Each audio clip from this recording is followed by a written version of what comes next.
ဧကရစ်မင်းရဲ့လက်ထပ်ထိမ်းများခြင်းအမိန့်တော်ကိုပယ်ချဖို့အတွက်လူငယ်ဗိုလ်ချုပ်ကမိုးရဲလေထဲမှာဒူးထောက်နေတဲ့မင်းသမီးကတနာကျင်နာစွာနဲ့လက်လျှော့ဖို့တိုက်တွန်းပေမဲ့သူ့ကိုပိုပြီးစိတ်ဆိုးစေခဲ့တယ်။ဗိုလ်ချုပ်ဟာမင်းသမီးရဲ့ရုပ်ဆိုးတဲ့အမာရွတ်ကိုရည်ရွယ်ချက်ရှိလှောင်ပြောင်ပြီးသူ့ရဲ့ကြောက်စိမ့်ဆွဲသီးကိုရေကန်ထဲပစ်ချလိုက်ကအဲ့ဒီဆွဲသီးသူ့လက်ထဲပြန်မရောက်မချင်းဘယ်တော့မှလက်ထပ်မှာမဟုတ်ဘူးလို့ကြေညာခဲ့တယ်။ဒါပေမဲ့မင်းသမီးကတွေ့ဝေခြင်းမရှိဘဲရေကန်ထဲခုန်ချသွားခဲ့တယ်။ညနေပိုင်းမှာ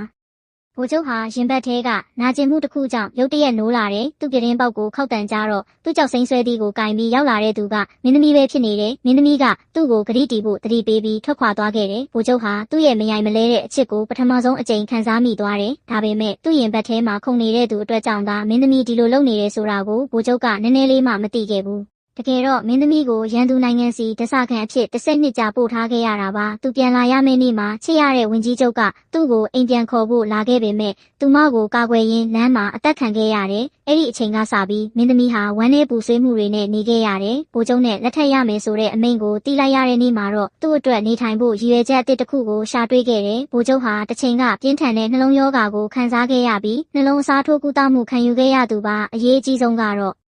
သူ့ရင်ဘတ်ထဲမှာခုန်နေတဲ့နှလုံးကကွယ်လွန်သွားပြီဖြစ်တဲ့သူမရဲ့ချစ်သူဟောင်းဝင်ကြီးချုပ်ရဲ့နှလုံးဖြစ်နေလို့ပါပဲသို့တော်လဲဧကရစ်မင်းကဒီမင်္ဂလာပွဲကိုအကြောင်းပြပြီးဗိုလ်ချုပ်ရဲ့စစ်ဘက်ရာထူးကိုရုပ်သိမ်းခဲ့တယ်မကျေနပ်တဲ့ဗိုလ်ချုပ်ဟာသူ့ကိုစစ်မြေပြင်နဲ့ဝေးကွာစေတာမင်းသမီးကြောင့်ဆိုပြီးအပြစ်တင်ခဲ့တယ်အဲ့ဒီနောက်မင်းသမီးကိုအဆက်ခွဲဖို့အတွက်လူအများရှေ့မှာသူ့ရဲ့မင်္ဂလာပွဲမျက်နှာဖုံးကိုဆွဲလန့်လိုက်တယ်ဒါပေမဲ့သူ့မျက်နှာပေါ်ကရုပ်ဆိုးတဲ့အမာရွတ်ဟာပျောက်ကွယ်နေပါပြီသူမကအပူပေးထားတဲ့မီးပူနဲ့အတင်းကျပ်ဖယ်ရှားခဲ့တာပါ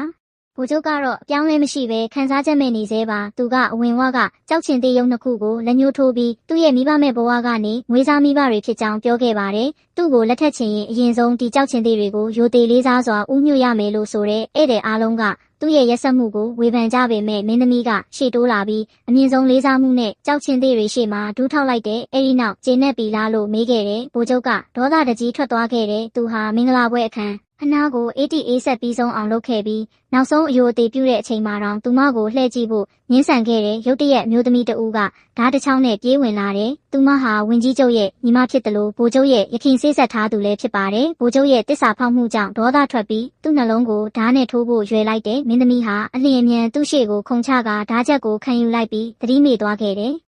နိုးလာတဲ့အခါမင်းသမီးကသူ့ရဲ့ကိုလုတ်တော်ကိုဗိုလ်ချုပ်တန်ရာရခြင်းရှိမရှိချက်ချင်းမေးတယ်သူဘေးကင်းကြောင်းတီးလိုက်ရတော့တက်ပြင်းချပြီးစိတ်သက်သာရသွားတယ်ကိုလုတ်တော်ကဒီလိုလုပ်တာတန်ရဲ့လားလို့စိုးရိမ်တကြီးမေးမြန်းခဲ့ပေမဲ့မင်းသမီးကတော့သူ့နှလုံးသားအတွက်ဆိုရင်ဘာမဆိုလုပ်ရတာတန်ပါတယ်လို့ပြန်ဖြေခဲ့တယ်ဒီအတော်အတွင်းဗိုလ်ချုပ်ဟာတကားအပြင်ဘက်မှာရက်နေပြီးသူတို့စကားပြောတန်ကိုကြားခဲ့ရတယ်မင်းသမီးရဲ့မြင့်မားတဲ့စိတ်ဓာတ်နဲ့အချစ်ကိုမြင်ရပြီးလုံးဝစိတ်လှုပ်ရှားသွားခဲ့တယ်သူဆုံးဖြတ်ချက်ချပြီးနောက်ဝင်လာကတောင်းပန်ပြီးသူမနဲ့အတူဘဝတစ်ခုကိုတိဆောက်ဖို့ဆန္ဒရှိကြောင်းပြောခဲ့တယ်မင်းသမီးကသူ့နှလုံးခုန်တန်ကိုခန်းစားခွင့်ပေးဖို့သာတောင်းဆိုခဲ့တယ်သူမမျက်လုံးတွေမှိတ်ထားပြီးသူ့ရင်ဘတ်ပေါ်လက်တင်ကနှလုံးခုန်တန်ကိုနားထောင်နေခဲ့တယ်ဒီမြင်ကွင်းကိုမြင်လိုက်ရတော့မင်းသမီးဟာသူ့ကိုတကယ်ချစ်နေတာပါပဲလို့ဗိုလ်ချုပ်ကပိုပြီးယုံကြည်သွားခဲ့တယ်